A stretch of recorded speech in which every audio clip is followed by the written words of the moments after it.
রাস্তা তো হবেই, রাস্তাঘাট উন্নয়ন হবে। আমি এই পাড়ারই ছেলে ছিলাম, তা যখন আমি এই পাড়ায় এসে দাঁড়িয়েছিলাম মানুষকে কথা দিয়েছিলাম আমার সমর্থ অনুযায়ী আমি কাজ করবো এলাকাতে।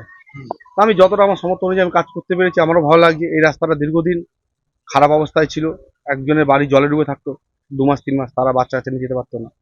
তা দাবি দাওয়া ছিল এই রাস্তাটা খুব দরকার ছিল, ইমার্জেন্সি। এটা পাড়ার মেন রাস্তা।